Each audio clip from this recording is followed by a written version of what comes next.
কারোর সঙ্গে যুদ্ধ নয়, আক্রান্ত হলে সার্বভৌমত্ব রক্ষায় প্রস্তুত থাকতে হবে। এসএসএফ এর প্রতিষ্ঠা বার্ষিকীতে প্রধানমন্ত্রী বললেন, নিরাপত্তা কড়াকড়িতে যেন জনবিচ্ছিন্ন না হই। ১.৫ বছর পর আবারও বেগম জিয়ার মুক্তির দাবি নিয়ে মাঠে নামতে যাচ্ছে বিএনপি। ২৯ জুন নয়াপল্টনের সমাবেশের ডাক, ক্ষমতা হারানোর ভয়ে বন্দী করে রাখা হয়েছে অভিযোগ মির্জা ফখরুলের। আসলে তো লুকায় রেখে লাভ নাই, ৫৫ কোটি টাকার অনিয়মের খোঁজ কিন্তু আমরা পেয়ে গেলাম। এবার ডাক বিভাগের দুর্নীতি নিয়ে বোমা ফাটালেন প্রতিমন্ত্রী। প্রমাণ মিলেছে ৫৫ কোটি টাকা লোপাটের। জড়িত কর্মীদের বিরুদ্ধে ব্যবস্থা নিতে দুদককে চিঠি।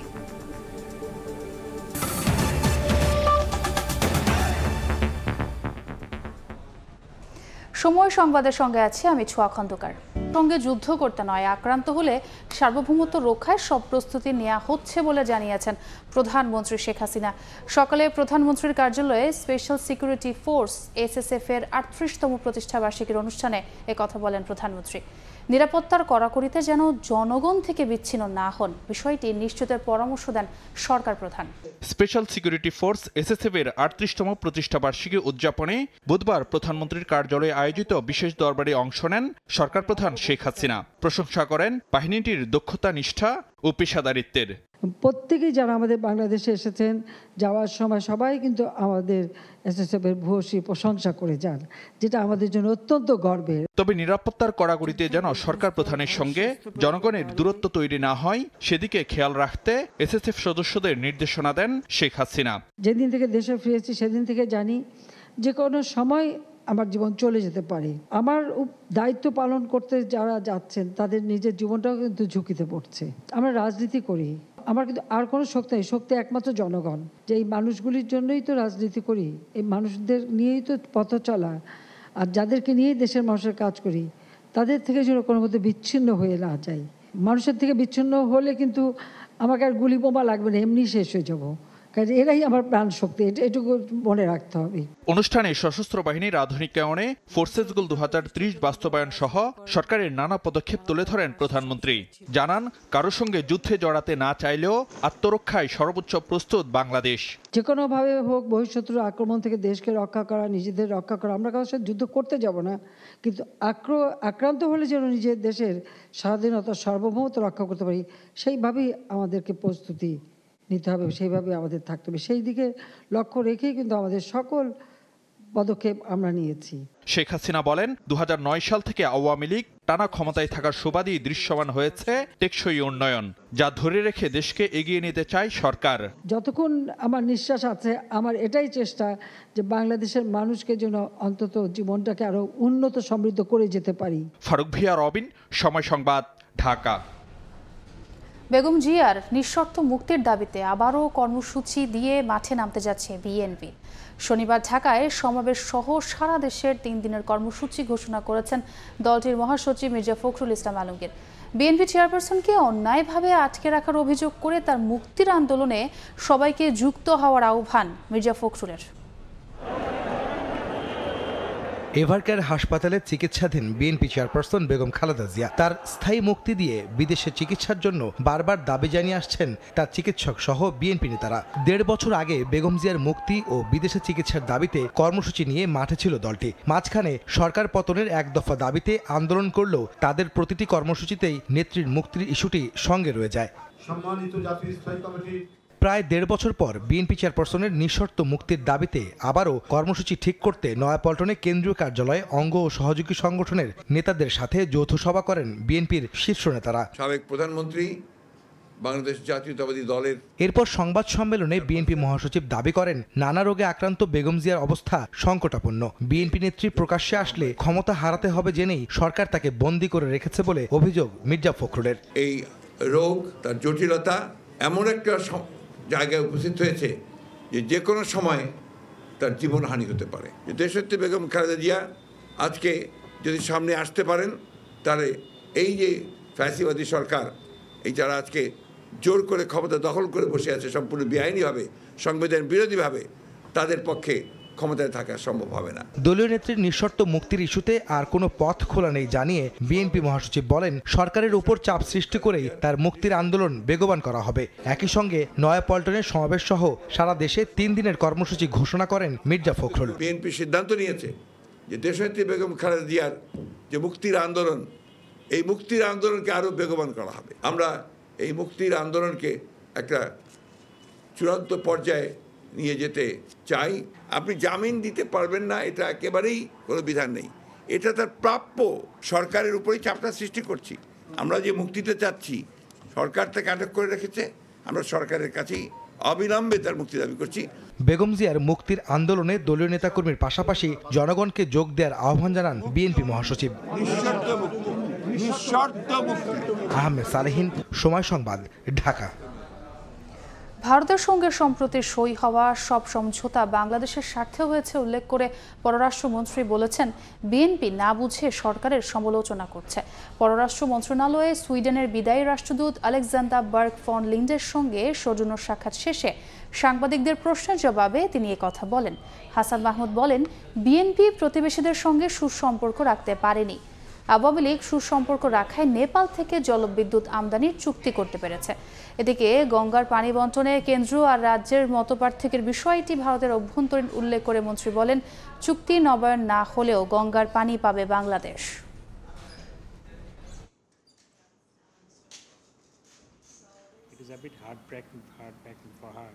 বিএনপি যেগুলো বলছে, বিএনপি তো সরকার বিরোধিতায় কারণে অকারণে সরকারের বিরোধিতাই করতে হবে। বিএনপি চুক্তি আর সমঝোতার পার্থক্য না বুঝে মির্জা ফখরুল ইসলাম আলমগীর সাহেব বক্তব্য দিচ্ছেন। আমি ওনাকে বলবো আগে একটু ভালো মতো পড়াশোনা করে তারপর মিডিয়ার সামনে আসার জন্য। যে চুক্তিগুলো, কোনো চুক্তি হয়নি, যে সমঝোতা স্মারকগুলো হয়েছে সেগুলো সবগুলোই বাংলাদেশের স্বার্থে হয়েছে, বাংলাদেশের স্বার্থ সংরক্ষণ করে হয়েছে। গঙ্গার পানি চুক্তি নবায়ন না হলেও কিন্তু এটা অটোমেটিক চলবে, চুক্তিতে সেভাবেই বলা আছে আগে যে চুক্তি করা হয়েছে। তবে আমরা নবায়ন করার ব্যাপারে আলোচনা করেছি। সময় সংবাদে আরও থাকছে, ডিমের বাজারে ব্যবসায়ীদের কারসাজি, প্রমাণ মিলল ভোক্তা অধিকারের অভিযানে। খবর পেয়ে দোকান ফেলে পালিয়ে যান বিক্রেতারা। কাপ্তান বাজারে 2 প্রতিষ্ঠানকে জরিমানা।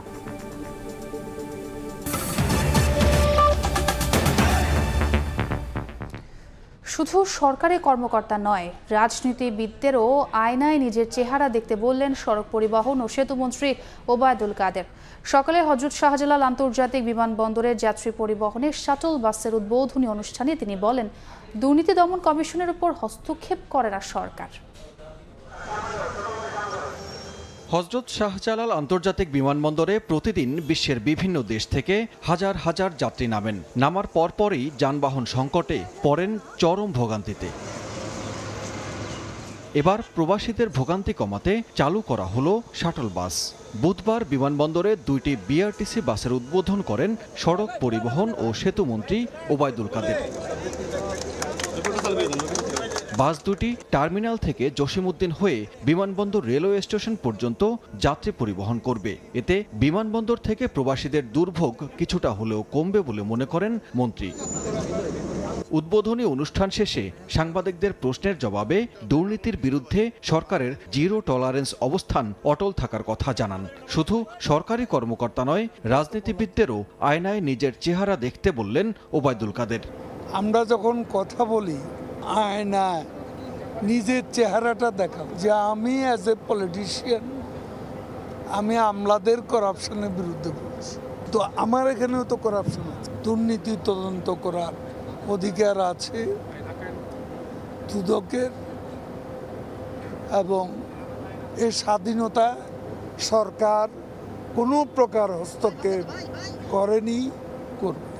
সড়ক পরিবহনে বাসগুলো আমদানি নির্ভর, তবে আমদানি নির্ভর না হয়ে বাংলাদেশেই বাস তৈরির পরিকল্পনার কথা জানান বিআরটিসির চেয়ারম্যান। বর্তমানে আমাদের নিজস্ব কেন্দ্রীয় কারখানায় আমাদের ইঞ্জিনিয়ারদের মাধ্যমে আমরা এই গাড়ি প্রস্তুত করতেছি। ওদের ভবিষ্যতে আমরা কিন্তু নিজেরাই গাড়ি বানাবো, আমাদের বিদেশ থেকে আর আমদানি করতে হবে না। সম্পূর্ণ শীতাতপ নিয়ন্ত্রিত বাস দুইটিতে যাত্রীদের পর্যাপ্ত লাগেজ পরিবহন, ফ্রি ওয়াইফাই সহ আধুনিক সুবিধা রাখা হয়েছে। সানবীর রূপল, সময় সংবাদ, ঢাকা। অ্যানেস্থেসিওলজিস্ট দিয়ে 3টি অপারেশন থিয়েটার চালাচ্ছে রাজধানীর শিকদার ওমেন্স মেডিকেল কলেজ। সকালে ঝটিকা পরিদর্শনে গিয়ে এমন অসঙ্গতি পেয়েছে স্বাস্থ্য বিভাগ। এ সময় সঠিক ব্যবস্থাপনা নিশ্চিতে হাসপাতালটিকে 7 মাসের সময় বেঁধে দিলেন স্বাস্থ্যমন্ত্রী। 7 মাস সময় দিছে, এর মধ্যে যা যা করার তা করতে হবে। 5 জন অ্যানেস্থেসিওলজিস্ট দিয়ে 24 ঘন্টা 3টি অপারেশন থিয়েটার চালাচ্ছে রাজধানীর শিকদার উমেন্স মেডিকেল কলেজ। বুধবার সকালে হাসপাতালটিতে হঠাৎ পরিদর্শনে গিয়ে এমন প্রশ্ন তোলেন স্বাস্থ্য প্রতিমন্ত্রী ডাক্তার রোকেয়া সুলতানা। এ সময় তার সঙ্গে ছিলেন স্বাস্থ্যমন্ত্রী নিজেও। এটা যদি আপনার অফিস আওয়ারে হয় আপনি অনেক কয়েকজনকে পাবেন, কিন্তু আপনি দেখবেন অফিস আওয়ার ছাড়া আমরা করি না। অফিসিয়াল ছাড়া আপনারা করেন না, এখানে কি কেউ প্রাইভেট প্র্যাকটিসও করেন না। এদিন হাসপাতালটির সার্জারি বিভাগ সহ কয়েকটি ইউনিট ঘুরে দেখেন স্বাস্থ্যমন্ত্রী। ছাত্রী হোস্টেল, অডিটোরিয়াম সহ বিভিন্ন অবকাঠামোর মান উন্নয়নের জন্য দেন 7 মাসের আলটিমেটাম। এখানে আরো কিছু সতর্ক হওয়ার কথা আমি বলছি। মেডিকেল কলেজের ছাত্রীদের যেন বাসস্থান এবং অন্যান্য আমরা একটা সময় দিয়েছি, সেই সময়ের মধ্যে এটা ওনারা ঠিক করবেন বলছেন, কথা দিয়েছেন। অন্যান্য জায়গার মতোই এখানে কোয়ালিটি সম্পন্ন চিকিৎসা হবে, নট কোয়ান্টিটি। পরিদর্শন শেষে কর্তৃপক্ষের সঙ্গে আলোচনায় বসেন মন্ত্রী। এ সময় 3টি অপারেশন থিয়েটারের রোগী সামলাতে 5 জন অ্যানেস্থেসিওলজিস্টের বিষয়ে সঠিক কোনো উত্তর দিতে পারেনি কর্তৃপক্ষ। আপনি কি জানেন যে সব প্রসিডিওরে কিন্তু অ্যানেস্থেটিস্ট দরকার হয়? যদি প্রয়োজন হয়, ইমার্জেন্সি যদি হয় সেটা ইমার্জেন্সি। এর আগে সকালে হাজারীবাগে শহীদ শামসুন্নেসা আরজু মণিমা ও শিশু কল্যাণ কেন্দ্র 10 শয্যা থেকে 50 শয্যায় উন্নীতকরণ অনুষ্ঠানে অংশ নেন স্বাস্থ্যমন্ত্রী। বলেন, স্বাস্থ্য খাতকে আরও উন্নত করতে যা যা করা প্রয়োজন সবকিছুই করা হবে। রৌনক নিয়ন্তা, সময় সংবাদ, ঢাকা। ছাগলকাণ্ডে আলোচিত মতিউর টাকা পাচার করে প্রবাসী আত্মীয়ের মাধ্যমে দেশে ফিরিয়ে রেমিটেন্স হিসেবে দেখিয়েছেন বলে অভিযোগ ওঠে। এর আগে 4 বার নানা অভিযোগ উঠলেও প্রভাব খাটিয়ে ক্লিন শিট পেয়েছিলেন মতিউর। 5মবারের তদন্তে আগের সব অভিযোগ পর্যালোচনার আশ্বাস দুদকের। মতিউর রহমানের বিরুদ্ধে সর্বপ্রথম দুদকে অভিযোগ আসে 2004 সালে। অভিযোগ ছিল হুন্ডির মাধ্যমে টাকা পাচারের। পরে হুন্ডির মাধ্যমে পাচারকৃত টাকা প্রবাসী আত্মীয়ের মাধ্যমে দেশে ফিরিয়ে এনে তা রেমিটেন্স বাবদ দেখিয়ে দিয়েছিলেন ট্যাক্স ফাইলে। 2008-এ আবারও অভিযোগ জমা পড়ে তার বিরুদ্ধে। এবার অভিযোগ বিলাসবহুল পণ্যের শুল্ক মাফ করিয়ে দিয়ে অবৈধভাবে অর্থ উপার্জন। কিন্তু তদন্ত শুরু হতে না হতেই প্রভাবশালীদের চাপে চাপা পড়ে যায় অনুসন্ধান। এরপর 2013 এবং 2021-এ আরও 2বার দুদকে তার বিরুদ্ধে অভিযোগ দেয়া হয়। অভিযোগগুলো ছিল অবৈধ সম্পদ ও সম্পত্তির। কিন্তু কৌশলী মতিউর অবৈধ সম্পদকে পারিবারিক ব্যবসা ও ঋণ দেখিয়ে প্রস্তুত করেন ট্যাক্স ফাইল। ফলাফল আবারও ক্লিন চিট। তাই এ 5মবারের মতো তদন্তে নেমে দুদক আগের 4 বারের প্রতিটি বিষয় পর্যালোচনা করার আশ্বাস দিয়েছে। একই সঙ্গে আশ্বাস দিয়েছে যে বা যাদের মাধ্যমে বারবার দায়মুক্তি পেয়েছেন মতিউর, তাও খতিয়ে দেখে প্রয়োজনীয় ব্যবস্থা গ্রহণের। আতাউর কাউসার, সময় সংবাদ, ঢাকা। সাবেক সেনাপ্রধান আজিজের 2 ভাইয়ের জাতীয় পরিচয়পত্র জালিয়াতির ঘটনায় কমিটি গঠন করা হয়েছে বলে জানিয়েছেন ইসি সচিব শফিউল আজম। বিকেলে নির্বাচন কমিশনের সংবাদ সম্মেলনে তিনি জানান, এর সঙ্গে কারো সম্পৃক্ততা আছে কিনা তা খুঁজতে তদন্ত চলছে। ওনারা কিভাবে প্রথমত ভোটার হয়েছিলেন এবং এখানে কোন কোন ডকুমেন্টগুলো এসছে, আমরা একেবারে আদ্যপান্ত শুরু কিভাবে হলো, কোথায় সেটা ডিস্ট্র্যাক্ট হলো, কোথায় কারো ইনভলভমেন্ট ছিল কিনা, ডিটেইল তারা তদন্ত করছে। ওনাদের আরও 2 সপ্তাহের কথা বলেছেন, কারণ অনেক ধরনের ডকুমেন্ট জোগাড় করা, এগুলা পরীক্ষা করা, এগুলা সোর্সে গিয়ে আবার এগুলাকে ভেরিফাই করা। আমরা চাচ্ছি সব বৈজ্ঞানিকভাবে যাতে কোনো ধরনের কোথাও আপনার খুঁত না থাকে। আমরা চাই না যে আরেক ধরনের আবার ভুল হোক। রাজধানীতে সকাল থেকে ভারী বৃষ্টিতে বিভিন্ন জায়গায় সৃষ্টি হয় জলাবদ্ধতা। এতে চরম দুর্ভোগে পড়েন সাধারণ মানুষ। জলাবদ্ধতার কারণে গুরুত্বপূর্ণ সড়কগুলোতে তৈরি হয় তীব্র যানজট। প্রচণ্ড গরমের পর স্বস্তির বৃষ্টি। অনেকদিন পর এই বৃষ্টি মানুষকে স্বস্তি দিল। রাজধানীর বিভিন্ন স্থানে সৃষ্টি হয় জলজটের। হাঁটু বা কোমর পানিতে ডুবে যায় সড়ক। এতে ব্যাপক ভোগান্তিতে পড়েন ঘর থেকে বাইরে বের হওয়া সাধারণ মানুষ। বিঘ্ন ঘটে যান চলাচলেও। কোনো কোনো জায়গায় বাসাবাড়িতে উঠে যায় এই বৃষ্টির পানি। প্রতিটা রাস্তায় মনে করেন কোমর সমান পানি, নৌকা চালানো যাবে। যে অবস্থা চাপছে এখানে, যে বন্যার পানি, আর দিকে অবস্থা হয়ে যাবে কিছুক্ষণ পরে অফিসে যাওয়ার জন্য তো আসলাম, কিন্তু যে বৃষ্টি, তারপর রিক্সা ভাড়া অনেক বেশি, সবকিছু মিলে আসলে আসাটা খুব কঠিন অবস্থা হয়ে গেছে।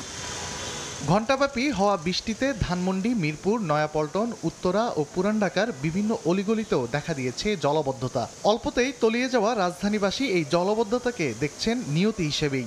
সবখানে জলাবদ্ধতা, একদম অপরিকল্পিত অব্যবস্থাপনার ফসল আমরা ভোগ করছি। রিক্সাও আসতে যাচ্ছে না, ভাড়া বেশি নিচ্ছে, এর জন্য আর কি আর হেঁটে হেঁটে যাচ্ছে। সমাধানের চিন্তা করে যদি দেখা হয় তাহলে অবশ্যই ঠিক হয়ে যাবে। আর যদি এগুলো যদি মানে ঠিক না করে যদি এরকমই রেখে দেওয়া হয় তাহলে এগুলো এরকমই চলতে থাকবে। জলাবদ্ধতা থেকে বাঁচতে রাজধানীর ড্রেনেজ ব্যবস্থা ঢেলে সাজানোর দাবি জানিয়েছেন নগরবাসী। তানভীর হাসান মেঘ, সময় সংবাদ, ঢাকা। সিলেটে কুশিয়ারা নদীর পানি বিপদসীমার ওপর দিয়ে প্রবাহিত হওয়ায় বালাগঞ্জ, ফেঞ্চুগঞ্জ ও ওসমানীনগর উপজেলার 422টি গ্রামের মানুষ 10 দিন ধরে পানিবন্দী অবস্থায় আছেন। ডুবে আছে সড়ক, ব্যবসা প্রতিষ্ঠান। এই মুহূর্তে বালাগঞ্জ উপজেলায় আছেন রিপোর্টার ইকরামুল কবির। সরাসরি যাচ্ছি তার কাছে। আমি এই মুহূর্তে আছি সিলেটের বালাগঞ্জ উপজেলার চাঁদপুর আবাসিক এলাকায়, এবং চাঁদপুর গ্রামই বলা যায়। এই গ্রামের প্রায় শতাধিক বাড়ি, এই আমি যেখানে দাঁড়িয়ে আছি এর আশেপাশে বাড়িগুলো একেবারে পানিতে তলিয়ে আছে। আজ 10 দিন ধরে এই অবস্থা আছে। কিছু কিছু পানি কমছে, কারণ হচ্ছে গিয়ে এই এলাকাটি কুশিয়ারা বালাগঞ্জের মধ্যে দিয়ে যে কুশিয়ারা নদী গিয়েছে, সেই কুশিয়ারা নদীর পানির নামার গতিটা খুবই ধীর, এবং এই মুহূর্তে বিপদসীমার 91 সেন্টিমিটার উপর দিয়ে প্রবাহিত হচ্ছে, এবং গত কয়েকদিন থেকে দেখছি 1 সেন্টিমিটার 2 সেন্টিমিটার করে নামছে। এবং পাশাপাশি যে শুধুমাত্র কুশিয়ারা নদীর 2টি পয়েন্টে, একটি হচ্ছে কি অমলসিতে মাত্র 3 সেন্টিমিটার বিপদসীমার উপর দিয়ে প্রবাহিত হচ্ছে, কিন্তু বালাগঞ্জে, ফেঞ্চুগঞ্জ এবং ওসমানীনগর এই 3 জায়গা মিলিয়ে যেই কুশিয়ারা নদী, সেই কুশিয়ারা নদীর পানি নামার গতিটা খুবই ধীর গতিতে, যার কারণে এই এলাকার মানুষের ভোগান্তি কমছেই না। অন্যদিকে সিলেটের সুরমা কিংবা খোয়াই কিংবা ডাকুই, সারিগাং, এই সমস্ত নদীগুলোর পানি একেবারে বিপদসীমার অনেকটা নিচে নেমে গিয়েছে। এই কারণেই ইতিমধ্যে জানেন আপনারা, 2 দিন আগে যে পর্যটন কেন্দ্রগুলো বন্ধ করা হয়েছিল 17 তারিখে মুষলধারে বৃষ্টির পরে দিন থেকে এবং উজানি ঢলের কারণে সেই পর্যটন কেন্দ্রগুলো খুলে দেওয়া হয়েছে। এখন আজকে আষাঢ় মাসের 12 তারিখ, মোটামুটি বৃষ্টি হওয়ার কথা, এখন গুড়ি গুড়ি বৃষ্টি হচ্ছে। এই মুহূর্তে গুড়ি গুড়ি বৃষ্টি হচ্ছে, তাছাড়া তেমন কোনো বৃষ্টি গত 2-3 দিন ধরে নেই। অন্যদিকে উজানে যে চেরাপুঞ্জি, ভারতের চেরাপুঞ্জিতেও বৃষ্টি হচ্ছে না। সারাদিনে 24 ঘন্টায় মাত্র 4 মিলিমিটার বৃষ্টিপাত হয়েছে। এ কারণে সিলেটের বন্যা পরিস্থিতির অনেকটাই উন্নতি হয়েছে। শুধুমাত্র এই এলাকা ছাড়া এই বালাগঞ্জ, ফেঞ্চুগঞ্জ এবং ওসমানীনগর, বিশেষ করে কুশিয়ারার পার্শ্ববর্তী এই 3 এলাকার গ্রামগুলোর পরিস্থিতি খুব একটা উন্নতি হচ্ছে না, ধীরে ধীরে উন্নতি হচ্ছে। এলাকার মানুষ একেবারে বলা যায় 6টি ইউনিয়নের প্রায় 200 গ্রামের মানুষ খুব বিপাকে রয়েছে, খুবই দুর্গতির মধ্যে রয়েছে। মানুষজন বাড়িঘর থেকে যাওয়ার জন্য, যে বিভিন্ন অফিস আদালত কিংবা হাট বাজারে যাওয়ার জন্য বাড়ির সামনে সামনে নৌকা দেখতে পাচ্ছেন আপনি, নৌকা রেখে দিয়েছে বাড়ির সামনে, এবং নৌকা ছাড়া এখানে চলাচলের আর কোনো উপায় নেই। এই আপনারা দেখতে পাচ্ছেন, এই যে প্রত্যেক বাড়িতে এই ধরনের নৌকা দেখা যাচ্ছে, এবং নৌকাতে করেই মানুষজন চলাচল করছে, আর কোনো উপায় নেই। এটি একটি সড়ক, আমি একটা সড়কে দাঁড়িয়ে আছি, একটি আবাসিক এলাকার সড়কে দাঁড়িয়ে আছি। মোটামুটি এই ছিল কুশিয়ারা নদীর পানি নামার গতি খুব ধীর হওয়ার কারণে যে এই এলাকার মানুষের দুর্গতিতে রয়েছে, তার সবশেষ খবর। সরাসরি যুক্ত ছিলাম সিলেটে। মেডিকেল কলেজে পড়াশোনার পাশাপাশি গড়ে তুলেছিল পর্নোগ্রাফি চক্র। অনলাইনে চাকরি ও মডেলিংয়ের বিজ্ঞাপন দিয়ে এর ফাঁদে ফেলা হতো তরুণীদের। নগ্ন ভিডিও ধারণ করে বিক্রি করত বিভিন্ন অবৈধ সাইটে। এমন চক্রের মূল হোতা সহ 8 জনকে গ্রেফতার করেছে সিআইডি।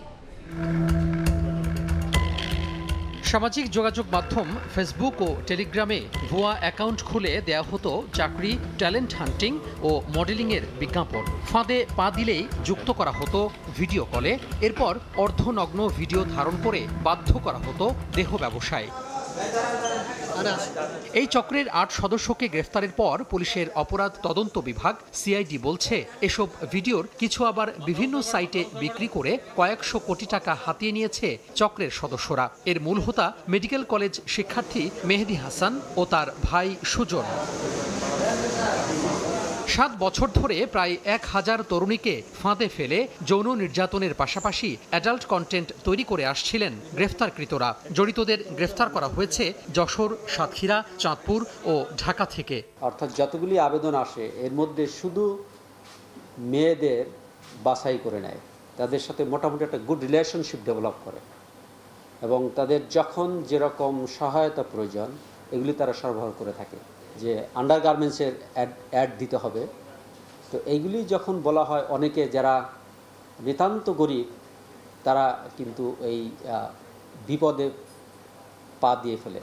তারা মেডিকেলে পড়াশোনা করে এই সব অনৈতিক জঘন্য কাজ করে গত 6 মাসে আমরা যে স্টেটমেন্ট আমাদের কাছে এসেছে তাতে তাদের 100 কোটি টাকা তারা আয় করেছে। অনাকাঙ্ক্ষিত ঘটনা এড়াতে অনলাইনে বিভিন্ন চাকরির বিজ্ঞাপনে সতর্কতার সঙ্গে ভিজিট করার পরামর্শ সিআইডির। সাধারণ নিরীহ মানুষের সাথে প্রতারণা করে যাচ্ছে, তাদের আমরা আইনের আওতায় আনতে সক্ষম হয়েছি। বিশেষ করে অনলাইন বেস অ্যাড দেওয়ার সাথে সাথে তারা দরখাস্ত দেওয়ার, তার সিভি পাঠানোর ক্ষেত্রে অত্যন্ত সতর্ক থাকবে। অভিযুক্তদের মোবাইল ফোনে প্রায় 10 লাখ নগ্ন ছবি এবং 20,000 অ্যাডাল্ট ভিডিও পাওয়া গেছে বলেও জানিয়েছে সিআইডি। তাদের বিরুদ্ধে ডিএমপির পল্টন থানায় পর্নোগ্রাফি ও সাইবার নিরাপত্তা আইনে মামলা হয়েছে। ইবনে সিনায় পড়াশোনা করে। তোহা খান তামিম, সময় সংবাদ, ঢাকা। ডিমের বাজার নিয়ন্ত্রণে রাজধানীতে বিশেষ অভিযান পরিচালনা করেছে ভোক্তা অধিকার সংরক্ষণ অধিদপ্তর। এ সময় কাপ্তান বাজারে ডিমের দামে কারসাজি ও মূল্য তালিকা প্রদর্শন না করায় দুটি প্রতিষ্ঠানকে 15,000 টাকা জরিমানা করা হয়। পর্যাপ্ত সরবরাহ থাকলেও বেশ কিছুদিন ধরে উত্তপ্ত ডিমের বাজার। মাসখানেক ধরে রাজধানীর খুচরা বাজারে ফার্মের ডিম ডজন প্রতি বিক্রি হচ্ছে 155 থেকে 160 টাকায়। বুধবার ডিমের বাজার তদারকিতে নামে ভোক্তা অধিকার সংরক্ষণ অধিদপ্তর। কাপ্তান বাজারে চালানো বিশেষ অভিযানে প্রমাণ মেলে ব্যবসায়ীদের কারসাজির। কারণ আমি তো মোবাইলে ডিমটা কিনছি, আমি তো জানি রেটটা কি, উনিদের রিসিটের রেটটা উঠে না সেটা আমিও জানি না। 5 জন দিছে, 2 জনের থেকে তো মালটা কিনছিলাম। 12,600 ডিম নামাইছি, জরিমানা দিয়েছি 10,000।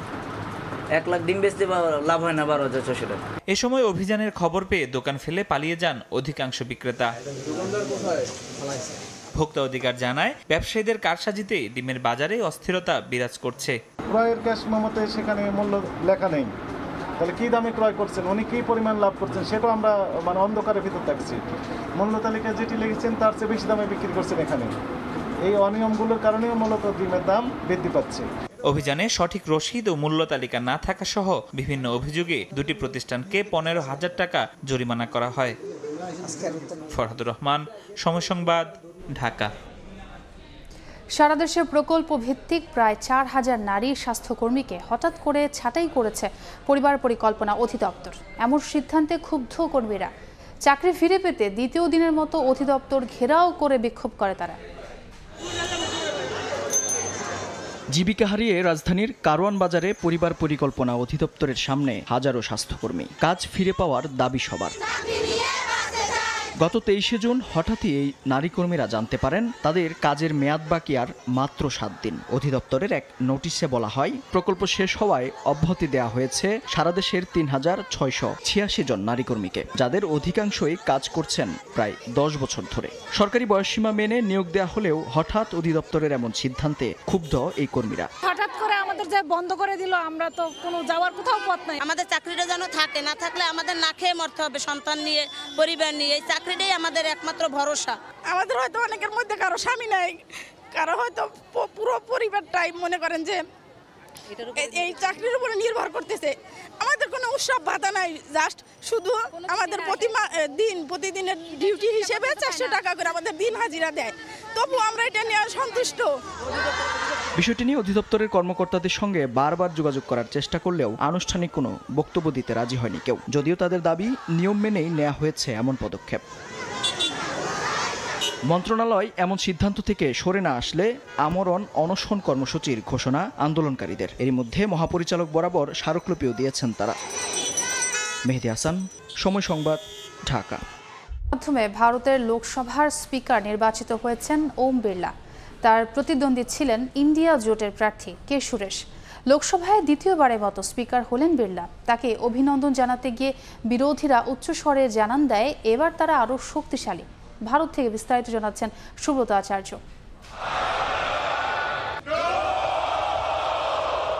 বুধবার বিশ্বের বৃহত্তম গণতান্ত্রিক দেশ ভারতের ৮০০তম লোকসভা অধিবেশনে এভাবেই পার্লামেন্টে স্পিকার নির্বাচন অনুষ্ঠিত হয়। 10 বছর পর ভারতের লোকসভায় ভোটে স্পিকার নির্বাচিত হল। বিজেপির 293 এমপির ভোটে স্পিকার নির্বাচিত হন ওম বিড়লা। 17তম লোকসভায়ও স্পিকার ছিলেন তিনি। ইন্ডিয়া জোটের প্রার্থী কে সুরেশকে পরাজিত করে স্পিকারের চেয়ারে বসেন ওম বিড়লা। নবনির্বাচিত স্পিকারকে তার চেয়ার পর্যন্ত এগিয়ে নিয়ে যান 18তম লোকসভা নেতা প্রধানমন্ত্রী নরেন্দ্র মোদী, বিরোধী দলীয় নেতা রাহুল গান্ধী, সংসদীয় বিষয়ক মন্ত্রী কিরণ রিজিজু। এরপর মোদী 17তম লোকসভায় বলিষ্ঠ নেতৃত্ব দেওয়ার জন্য স্পিকারকে অভিনন্দন জানান। আগামী 5 বছর একইভাবে পার্লামেন্ট চালাতে পারবেন বলে আশাবাদও ব্যক্ত করেন তিনি। মোদী বলেন, লোকসভায় 543 এমপিকেই গুরুত্ব দেওয়া হয়েছে।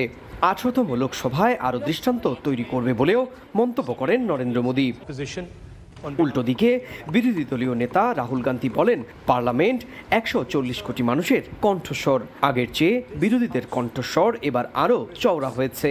অভিনন্দন জানাতে গিয়ে তৃণমূল নেতা সুদীপ বন্দ্যোপাধ্যায় লোকসভাকে ধর্মীয় নিরপেক্ষ বজায় রাখার অনুরোধ করেন এবং গেল বছরে বহু বিল বিরোধীদের ছাড়াই পাশ করার কথা স্পিকারকে স্মরণ করিয়ে দেন।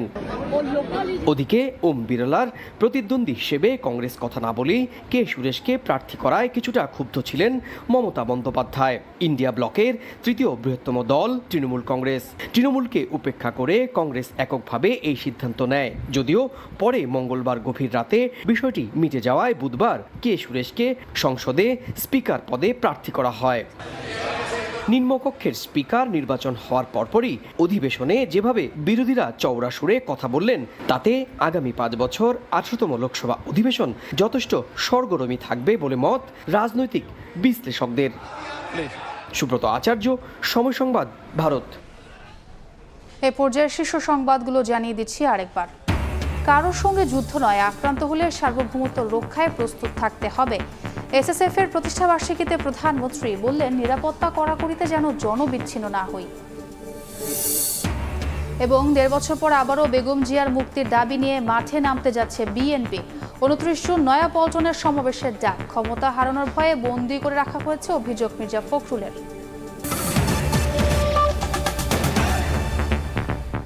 এই ছিল সময় সংবাদ। এরপর বাংলার সময় নিয়ে সঙ্গে থাকবেন ওমর ইনান।